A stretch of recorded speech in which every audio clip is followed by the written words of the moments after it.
Welcome back to Financial Times in the car line. It is a beautiful 94 degrees down here in sunny Florida. Let's get into it.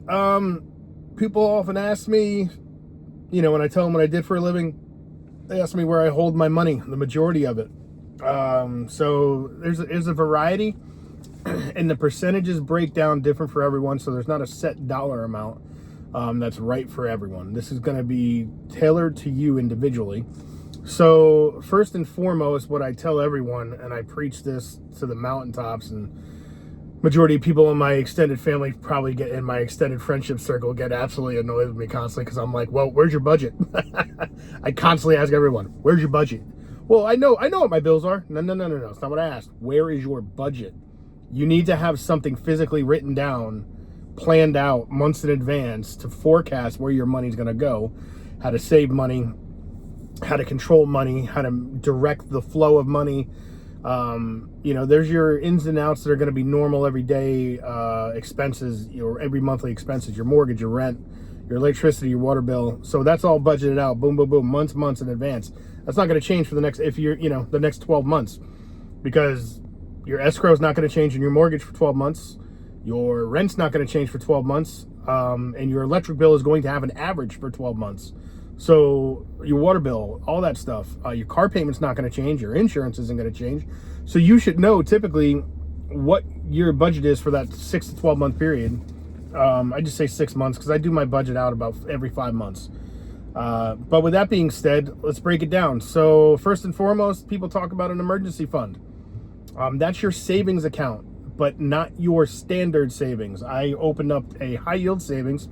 I've been dealing with Ally Bank for 15 plus years probably.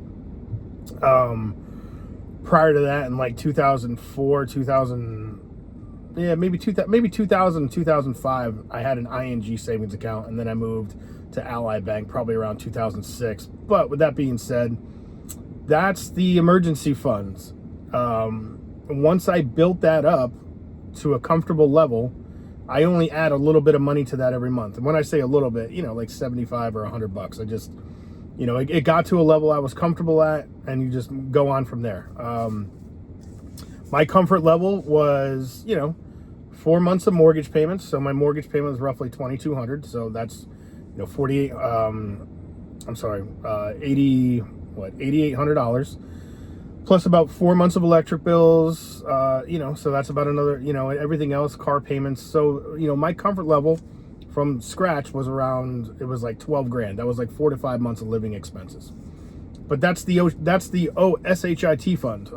Something happened, and you don't have the money readily available, you pull from that. But that's money that I expect to never touch unless something catastrophic happens, like my AC goes out.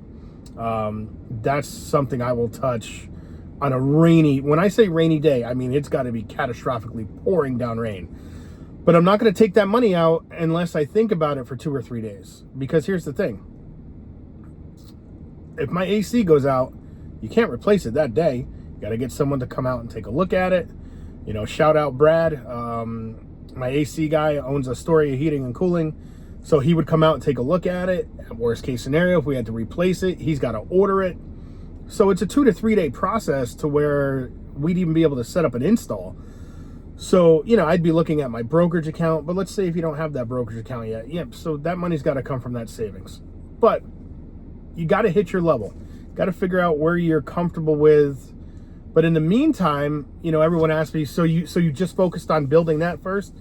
And my answer was no. You have to focus on at least 2 things at once. And what I mean by that is, the secondary portion as to where I keep my money is a brokerage account.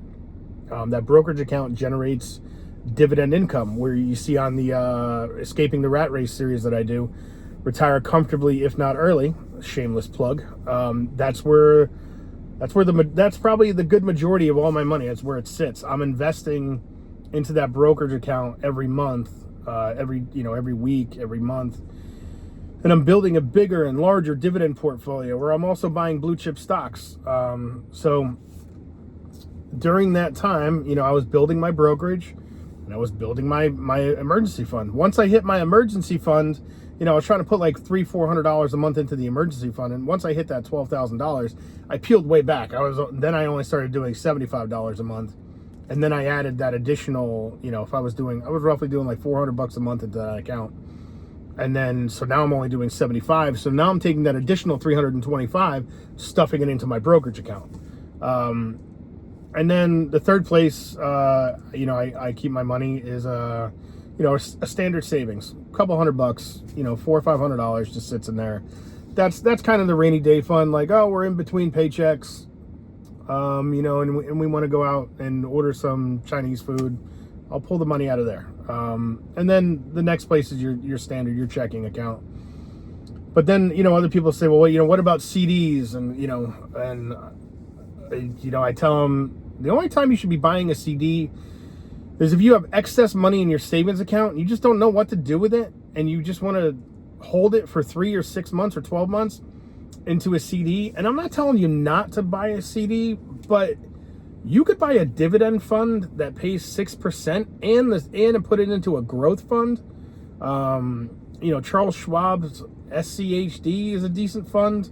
But there's a multitude of funds with Fidelity, Schwab, E-Trade, and they have all their own hedge funds, but they all pay dividends that equal or if not greater than your CD. So it's like, why would I put this $2,000 into a CD, park it for a year, make 4.12% or 3.75% when I could put it into a dividend fund, make 6% annually on the dividend, and have potential growth of 8% of the stock.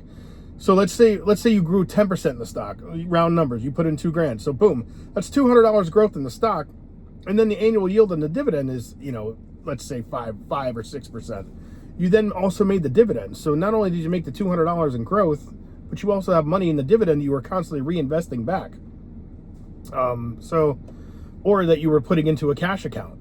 Just keep in mind, when you do get a dividend, you will get taxed. It is a immediate taxing.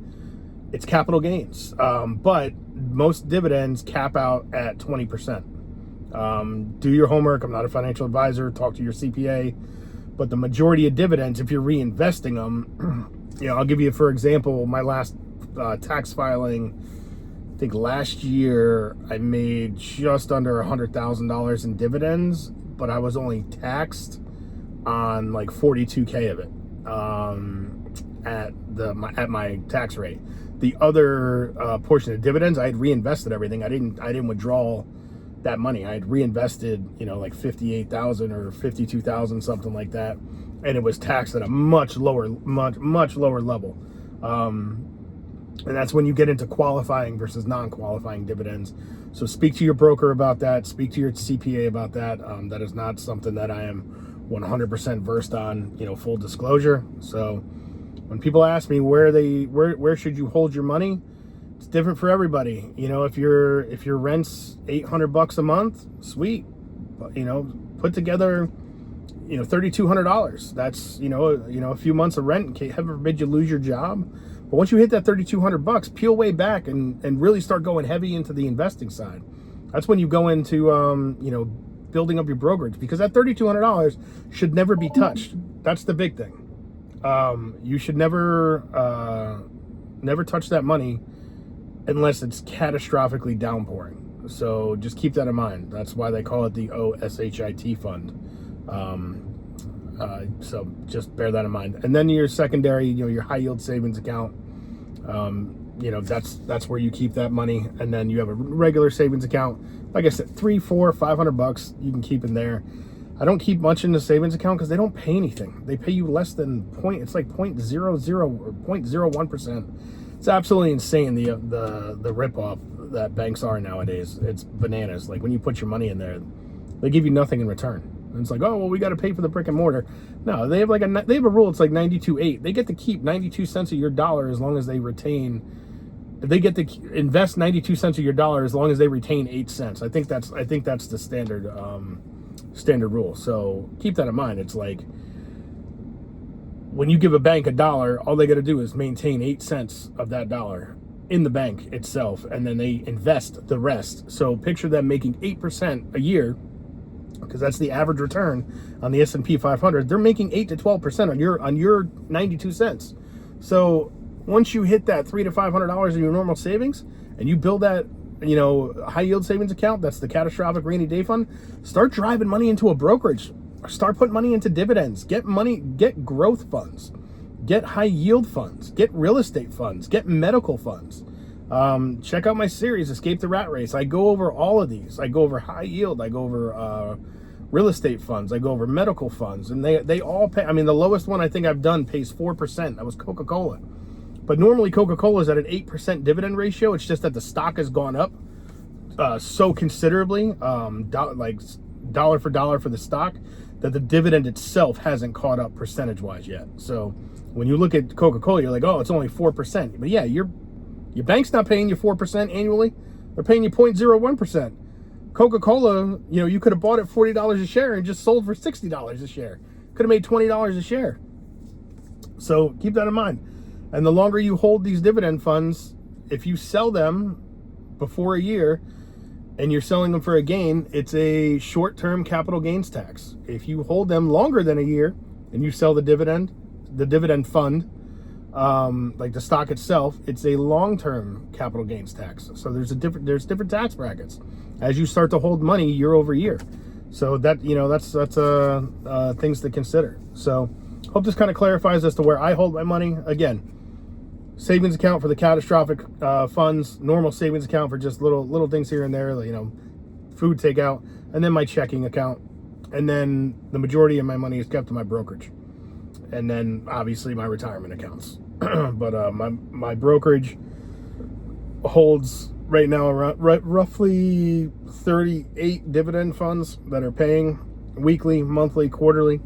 My goal by the end of 2027 is to have 45 dividend funds, and by the end of 2028 be up to 50. So in the next 2 years, I want to be at 50 dividend funds, anywhere between 250 shares to 2,000 shares.